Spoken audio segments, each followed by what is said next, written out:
हम आपको गुरु महिमा की एक बात बता दें। जब हम कोरा कागज होकर गुरुदेव के चरणों में समर्पित होते हैं, तभी हमारी हृदय में लिखा पढ़ी सही होती है। हम लोग क्या होते हैं, पूरा कागज रंगे हुए पहुंचते हैं और अपनी बुद्धि लड़ाते हैं गुरुजनों पर। इसीलिए हमारा काम बन नहीं पाता। यदि हम बच्चा बन के गुरु के चरणों में जाएं, जैसा बोले वो और वैसा करने लगे, तो गुरु को भी पता नहीं चलेगा। ऐसे शिष्य की उन्नति हो जाएगी अध्यात्म की, क्योंकि उसने उनको भगवान माना है। देखो, एक हम प्रसंग कई बार सुना चुके हैं।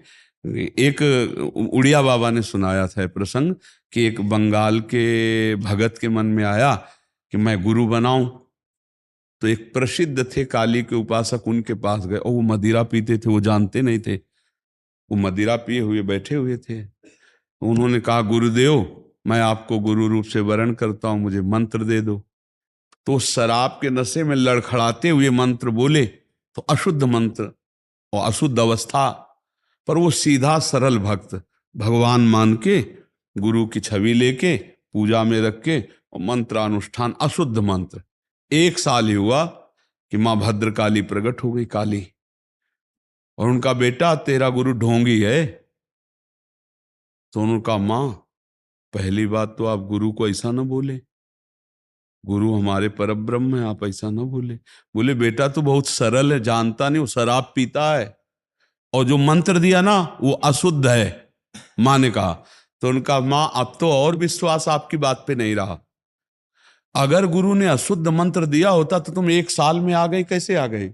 बोले, बताने आई हूं कि मंत्र अशुद्ध है। तो उनका, मां, मैं अपने गुरु निष्ठा और गुरु मंत्र को नहीं छोड़ सकता, आप जाओ।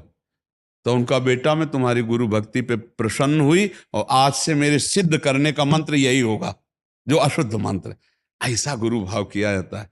गुरु को परब्रह्म साक्षात माना जाता है। परब्रह्म में दोष दर्शन नहीं होते, दोष हमारी बुद्धि का है। अगर बुद्धि का दोष निकाल दे तो देखो, मत्ता परतरम नान्यत किंचिदस्ति धनंजय।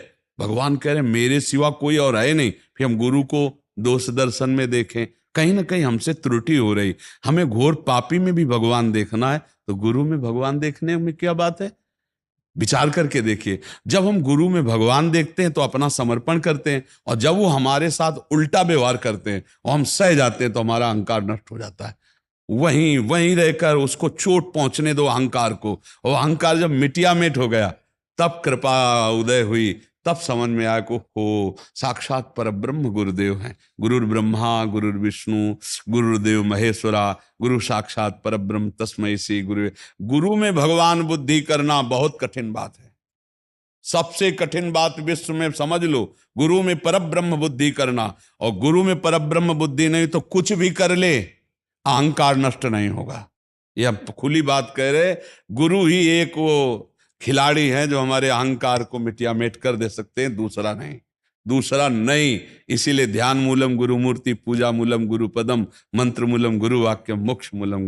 गुरु का चरणामृत पियो, गुरु की चरण रज लगाओ और गुरु के आगे एक तुच्छ सेवक की तरह रहो, अभी दैन्यता आ जाएगी। अगर गुरु में दोष दर्शन होने लगे तो हट जाना चाहिए, और दूर से उनको परब्रह्म मान के बिना निंदा किए उनके द्वारा बताई हुई उपासना में रत हो जाए तो उसका परम कल्याण हो जाएगा। दूसरा गुरु बनाने की जरूरत नहीं है। परमात्मा प्राप्ति के लिए गुरु कृपा ही। हम तो आपको हाथ उठा के कहते हैं कि गुरुदेव की कृपा के बिना एक कदम नहीं चल सकते, एक कदम भी नहीं चल सकते। हम जैसे भूमि में ही कदम रख सकते हैं, ऐसे हम जीवित हैं, परमार्थ में चल रहे हैं तो केवल अपने गुरुदेव की कृपा से चल रहे हैं, किंचन मात्र कुछ नहीं।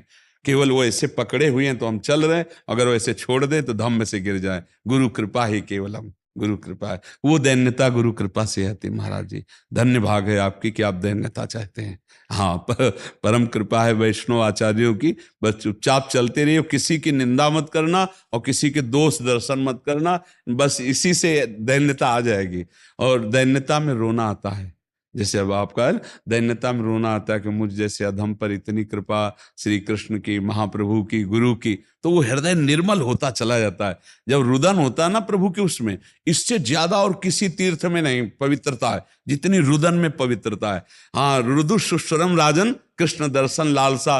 जब अपने प्यारे प्रभु के लिए रोना आता है तो हृदय निर्मल, तार तार निर्मल हो जाता है। और कबीर दास जी कहते हैं कि बिन रोए किन पाइया प्रेम प्यारा मीत, कबीरा हंसना छोड़ दे रोने से कर प्रीत, बिन रोए किन पाइया प्रेम प्यारा मीत।